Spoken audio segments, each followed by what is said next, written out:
ছোটবেলায় ছুটে বেরিয়েছেন গোটা গ্রাম, খেলেছেন ফুটবলও, আর এখন হাঁটার শক্তিও হারিয়ে ফেলেছেন নওগাঁর এই চার ভাই বোন, যাদের মানবেতর জীবনযাপন হার মানাবে সিনেমার গল্পকেও।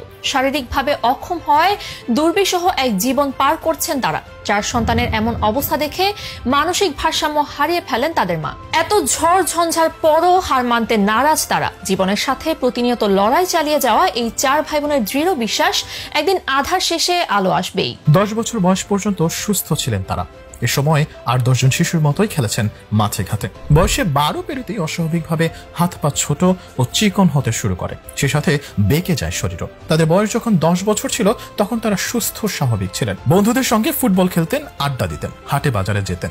অনেক স্মৃতি ছিল। এখন ছোটবেলার কথা মনে পড়লে কষ্ট হয়, অনেক সময় কান্নাও করেন। পরিবার সূত্রে জানা যায় জন্মের পর সুস্থ স্বাভাবিক ছিলেন 33 বছর বয়সী আব্দুল হাকিম, 31 বছর বয়সী আলমগীর, 30 বছর বয়সী সালমা ও 27 বছর বয়সী আব্দুর রহমান। পরবর্তীতে বয়স বাড়লেও বাড়েনি তাদের আর উচ্চতা। আস্তে আস্তে তাদের হাত পা ছোট, চিকন ও বাঁকা হয়ে পড়ে। তারা হয়ে যান শারীরিকভাবে প্রতিবন্ধী। পরে অনেক ডাক্তার কবিরাজ দেখালেও কোনো লাভ হয়নি। আর্থিক অসচ্ছলতার কারণে দেখাতে পারেনি ভালো কোনো ডাক্তারও। ছেলে মেয়েদের এমন অবস্থা দেখে মানসিক ভারসাম্য হারিয়ে ফেলেন মা। এরপর চার ভাই বোনকে দেখাশোনার জন্য তাদের বাবা আবারও বিয়ে করে। বিয়ে হয়ে আসার পর থেকেই তাদেরকে টুল টেনে চলাফেরা করতে দেখছেন তাদের সৎমা। বর্তমানে স্বাভাবিকভাবে চলাফেরা করতে না পারায় তাদের দৈনন্দিন কাজে সহায়তা করেন সৎমা। নিজের সন্তান না হলেও প্রতিবন্ধী চার ভাই বোনকে নিজের সন্তানের মতোই পরম আদরে দেখাশোনা করছেন তিনি। এভাবেই সংগ্রাম করে জীবন জীবিকা চালিয়ে যাচ্ছেন পরিবারটি। ছোট ভাই আব্দুর রহমান জানান, আজ থেকে 32 বছর আগে বাবা বিয়ে করেন কোহিনুর বেগমকে। বিয়ের পর প্রথম সন্তান হয় আমেনা খাতুন। তিনি ভালো ও সুস্থ থাকায় বাবা তাকে একই উপজেলার বালুবাজার গ্রামে বিয়ে দিয়েছেন। এরপর জন্ম নেয় আব্দুল হাকিম। তিনি জন্মগ্রহণ করেন শারীরিক প্রতিবন্ধী হিসেবে। এরপর সালমা বেগম, আলমগীর হোসেন ও আব্দুর রহমান। বড় বোন আমেনা বেগম ছাড়া একে একে চার ভাই বোন সকলের শারীরিক প্রতিবন্ধী। মা কোহিনুর বেগম তাদেরকে লালন পালন করতে করতে তিনি নিজেই পাগল হওয়ায় তাদের দেখাশোনা করার জন্য বাবা দ্বিতীয় বিয়ে করেন কমলা বানুকে। তিনি দেখাশোনা করছেন। সৎ মা হলে কি হবে, তিনি 24 ঘন্টা তাদের যত্ন নেন।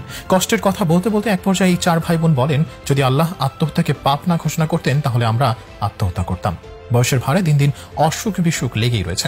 প্রতিদিন ওষুধ কিনতে হয়। টাকা পয়সার অভাবের অন্ত নেই। সবার ছোট ভাই বাড়ির পাশে ছোট্ট একটি দোকান দিয়েছেন। তাতে যেটুকু আয় হয় তা দিয়ে কোনো মতে চলছে তাদের সংসার। বাবার অনেক বয়স হলেও অনেক সাহায্য সহযোগিতা করে থাকেন। বাবা মা মারা গেলে তারা কিভাবে চলাফেরা করবেন, কে তাদেরকে খাওয়াবে পড়াবে আর বাজার করে দিবে, কে তাদের রান্না করে দিবে, সেই চিন্তা তাদের সব সময় খুঁজে ফিরে।